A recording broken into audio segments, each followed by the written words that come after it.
低学歴はいらない。川上、今日をもってお前は解雇だ。勝ち誇ったような福田部長の言葉に、俺は呆れてあんぐりと口を開けた。課長という役職に人を解雇できるほどの力があるとは思えない。しかも福田課長は一つ大きな勘違いをしていたのだ。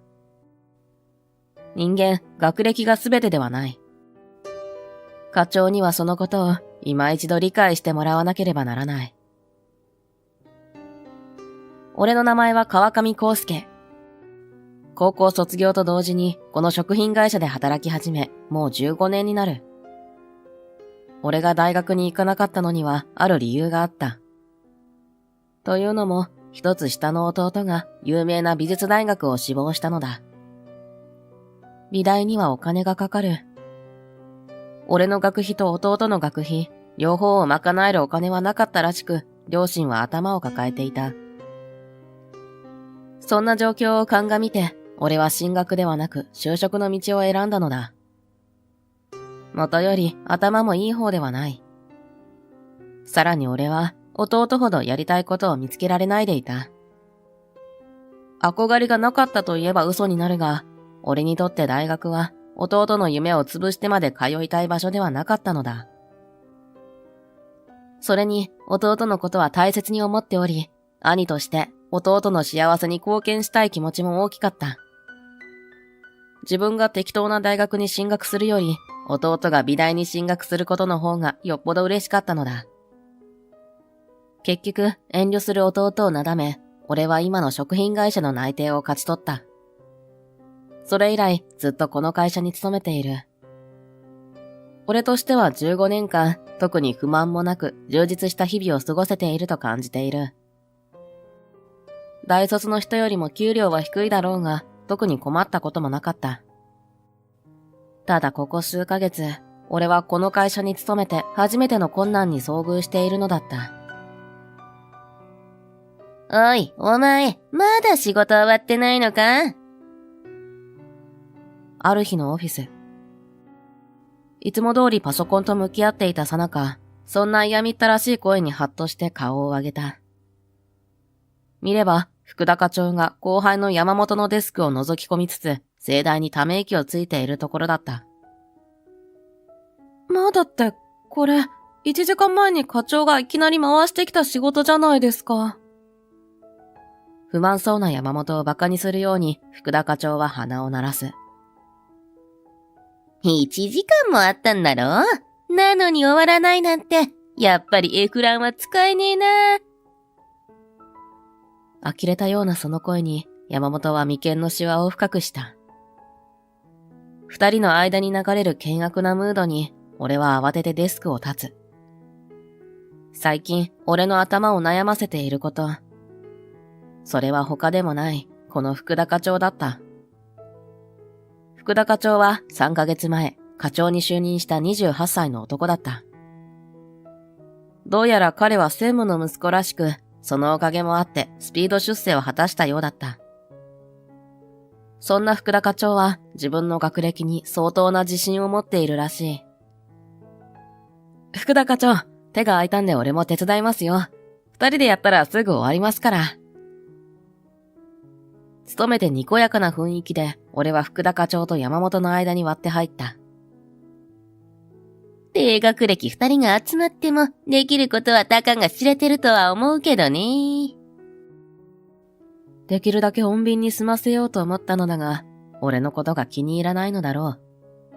福田課長はそう言って、鬱陶しそうに顔を歪めた。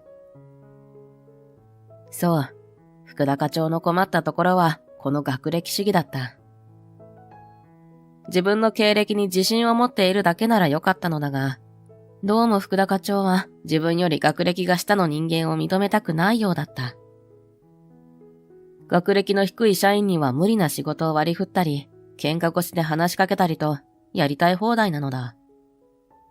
もちろん、高卒の俺のことも例外ではない。地位も学歴も年下に負けて、本当に恥ずかしいやつだな。自分のデスクへ戻ろうとしたさなか、福田課長は俺に聞こえるようにそうつぶやいた。俺はため息を吐きたくなるのをぐっとこらえ、聞こえてないふりをして資料と向き合う。確かに俺は高卒だが、学歴のことを表立って馬鹿にしてくる人間は福田課長が初めてだった。とはいえ、戸惑ったのは最初のうちだけで、最近はすっかりその態度にも慣れてしまっている。いちいち取り合っているだけ時間の無駄だ。しかし、問題は福田課長が他の後輩にも同じように当たっているということだった。俺はコンプレックスを持っていなかったが、自分の学歴を気にしている人は少なくない。そんな中で福田課長に嫌味を言われ、仕事がやりにくかったり、精神を病んでしまう後輩も少なくなかったのだ。先ほど福田課長に目をつけられていた山本もその中の一人だった。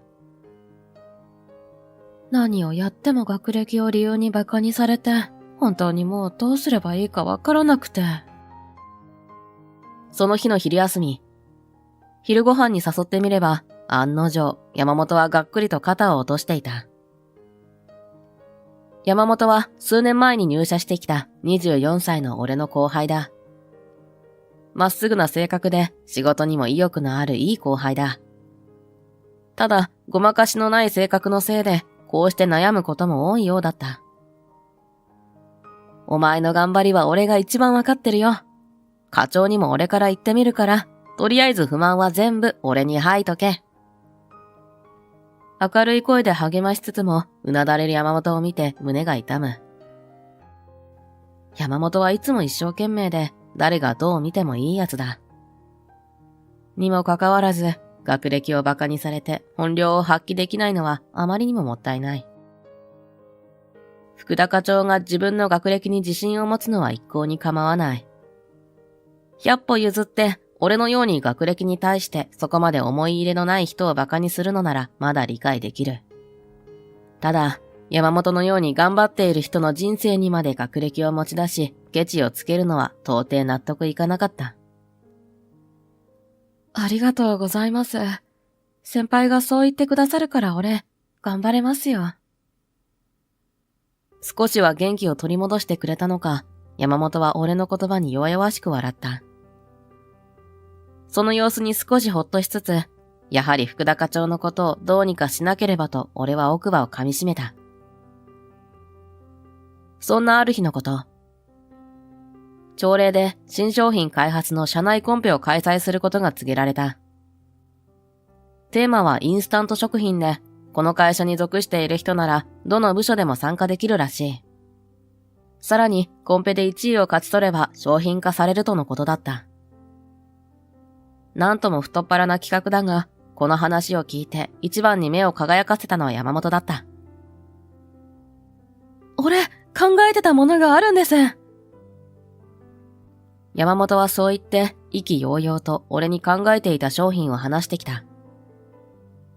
どうやら山本はもともと食べることが好きで、どうしても製品開発に関わりたいとこの会社に入ってきたらしい。そんな山本にとってこのコンペは一世一代のチャンスだったのだろう。いいじゃないか。これを発表するなら俺も協力させてくれ。山本の考えたインスタント食品の話を聞き終えた俺は気づけばそう言っていた。コンペの内容が内容なだけあって、昇進を狙ってコンペに応募する人も多い。そんな中、純粋に自分のアイデアを形にしたいと願っている山本には好感が持てた。素直に応援したいと思ったのだ。俺の申し出に山本は驚いたように目を見開いた。いいんですか？なら、俺と先輩二人のアイデアとして。バーカ、俺はいいんだよ。手伝うだけだからな。とにかく、お前のしたいようにやってみろ。山本の言葉に俺は首を横に振る。アイデアを出したのは他でもない山本だ。俺は何も手柄を取りたくて手伝いを申し出たわけではない。先輩として山本の背中を押したいだけだ。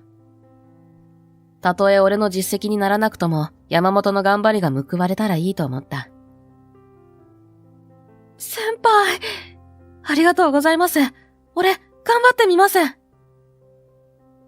軽く肩を叩いてやれば、山本は目を輝かせて俺に頭を下げたのだった。こうして俺は山本のコンペに協力することにした。コンペは1ヶ月後。それまで俺たちは通常の業務の合間を縫って商品のアイデアを詰めたり、プレゼンの資料を作ったりと忙しく動き回っていた。単純に仕事量が増えただけ、かなり遅くまで仕事をするようになったが、それでも俺は楽しかった。何より、隣でずっと山本が頑張っているのだ。眠い目をこすりつつ、一生懸命に資料に向かう山本を見て、次第にこのコンペを成功させたいという思いが強くなっていった。コンペに向けて頑張る俺たちのことを同僚たちはみんな応援してくれていた。しかし、そんな中で嘲笑ってくる者が一人。低学歴が寄せ集まったところで大したアイディアなんか出ねえだろ。無駄なことやってないで、少しは会社のためになる仕事をしてくれないかな。何が気に入らないのか、福田課長は顔を合わせるたび、俺たちに皮肉を浴びせてきた。コンペの邪魔をするように仕事量を増やされたこともある。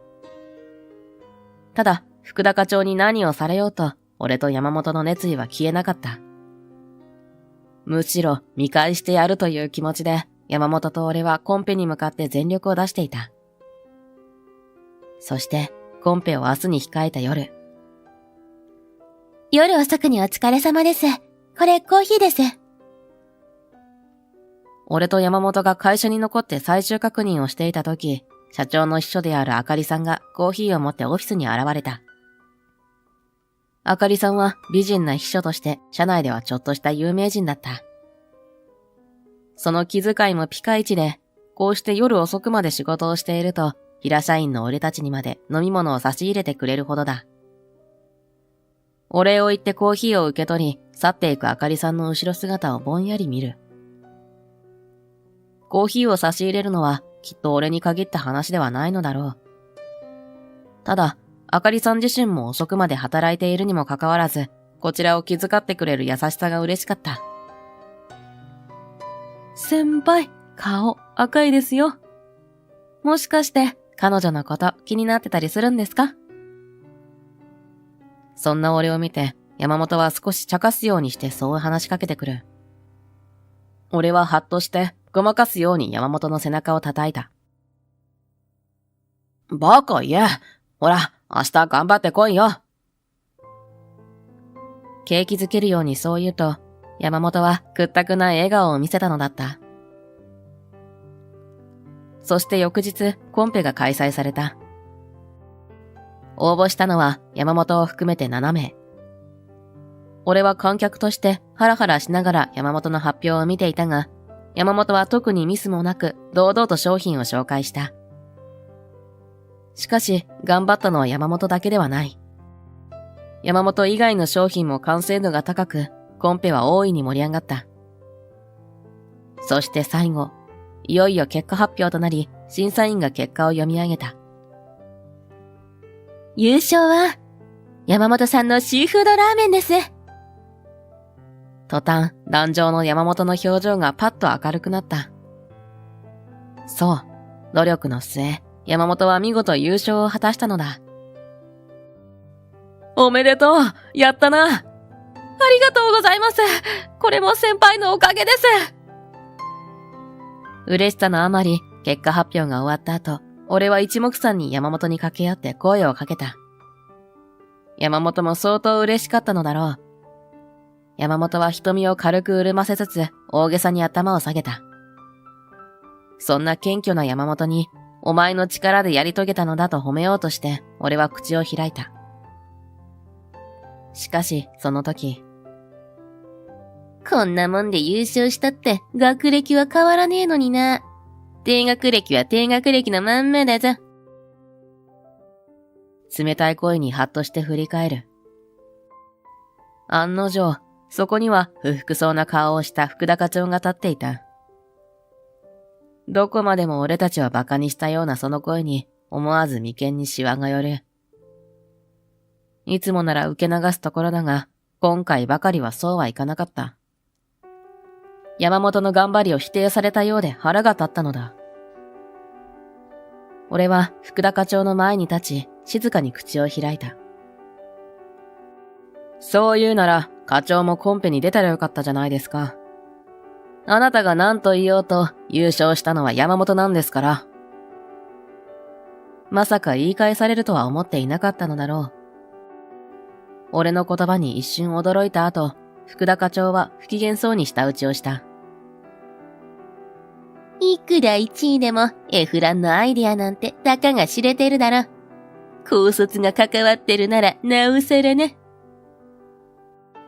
しかし、それでも懲りない様子で、最後にそう捨て台詞を残し、福田課長はそそくさと立ってしまった。先輩、怒ってくださってありがとうございます。本当に腹が立ちますね。福田課長がいなくなったのを見て、山本が顔をしかめてそう言った。せっかくのおめでたい日に水を差されてしまったような気持ちだった。このまま嫌な雰囲気で今日が終わるなんてあんまりだ。気を取り直して山本を飲みにでも誘おうと口を開いた。その時だった。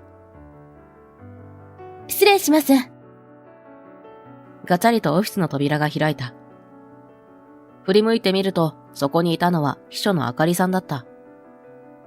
あかりさんは少し周りを見渡した後、俺を見て口を開く。川上さん、社長がお呼びです。そしてコンペの1週間後。俺たちの部署では人事異動が行われることとなった。今まで就任していた部長が昇格し、新しい部長に変わるのだ。コンペの日からこの1週間、俺と福田課長との仲は最悪だった。あの時、立てついたことが気に入らなかったのだろう。福田課長はいつも以上に俺の高卒という学歴を馬鹿にしてくるようになったのだ。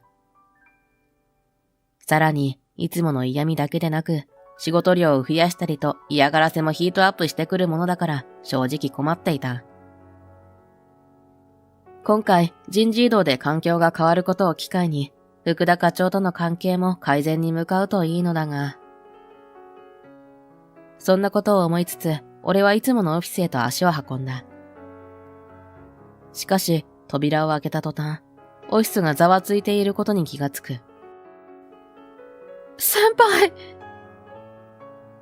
山本を含め、オフィスにいた社員たちは不安げに出社した俺の方を見る。何事かと視線を移せば、なんと俺のデスクを福田課長が運び出そうとしているではないか。課長、何をしてるんですか？俺は慌てて机を掴んでいた課長の手を取り、短く叫んだ。しかし、課長はそんな俺の手を振り払い、いつもの下り顔で俺のことを見る。倉庫に運ぶんなよ。新部長に低学歴社員をお見せするわけにはいかないからね。そして、オフィスに響き渡るような声で課長は叫んだ。課長の暴言に、俺の隣にいた山本が驚いたように目を見開いた。その反応にますます機嫌を良くしたのか、福田課長は自信満々に俺に対し、人差し指を突き立ててくる。川上、今日をもってお前は解雇だ。勝ち誇ったように告げられたその言葉に、あんぐりと口を開ける。その言葉を真に受けたからではない。むしろ俺は呆れ返っていた。課長という役職に人を解雇できるほどの力があるとは思えない。おそらく福田課長は一時の感情に任せて解雇を告げただけなのだろう。しかも福田課長は一つある大きな勘違いをしていたのだ。どうされましたか？その時騒動を聞きつけたのだろう。扉が開き、驚いた様子で秘書のあかりさんがオフィスに入ってきた。それからあかりさんは静かにオフィスを見渡し、デスクを動かそうとしている福田部長を確認した後、最後にじっと俺を見た。川上部長、席替えですか？その言葉に大きく目を見開いたのは福田課長だった。え、俺がその新部長なんですよ。ほうけたような声を上げる福田課長に、俺はゆっくりと真実を告げた。実はあの後、あかりさんに社長に呼ばれた俺は、人事異動で新しく部長に任命されたのだ。はじめは信じられなかったが、断る理由もなく、俺はこの話を受けることにした。つまり今、俺は課長よりも上の立場にいるのだ。もちろん、解雇を言い渡される筋合いもない。はあ？なんで低学歴のお前が俺より上になるんだ？俺よりも立場が下になったことが信じられないのだろう。福田課長は動揺したようにわなわなと唇を震わせた。しかし、そんな福田課長に対し、あかりさんはむっとしたように眉をつり上げた。上の立場になる者に必要なのは部下からの信頼だと社長はお考えです。凛とした声でそう言い話すと、あかりさんはおもむろに山本に目配せをした。川上さんはこれまで一生懸命この会社に尽くしてくれました。それだけでなく、部下からの信頼も厚いことは把握済みです。続くあかりさんの言葉に、山本はにっこりと笑って俺の方を見た。実は俺が新部長に昇進できたのは山本のおかげでもあった。というのも、なんと山本と秘書のあかりさんは兄弟だというのだ。この関係を利用して、あかりさんは山本を通してオフィスの状況を偵察し、社長に現状を伝えていたという。つまり、俺が後輩にしてきたことや、福田課長の態度は社長へ全部筒抜けだったのだ。そして今回のコンペが決め手になり、俺の昇進が決まったらしいのだ。顔を真っ赤にして震えている福田課長を横目に、山本は俺に向き直り、深く頭を下げた。先日のコンペの件、本当に感謝しているんです。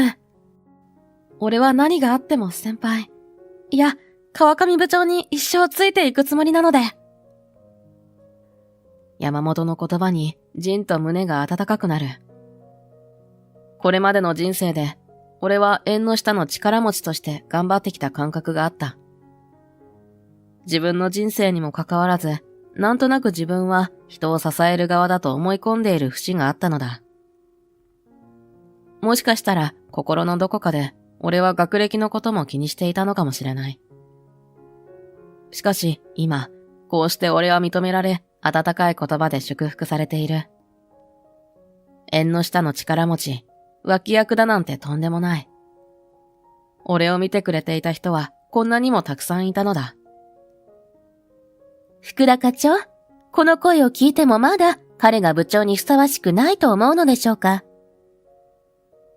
あかりさんの言葉に、今度こそ福田課長は言葉を失ってしまう。改めて、川上先輩、部長就任おめでとうございます。そして、山本の声を合図に、オフィスは拍手で包まれたのだった。その後、福田課長は会社を去ることになった。上からの決定があったわけではない。馬鹿にしていた高卒が部長となったことで、どうやら立つ瀬がなくなってしまったようだった。結局、数ヶ月で自主退職の道を選んでしまった。今は親である専務に養われつつ、家で引きこもっているらしい。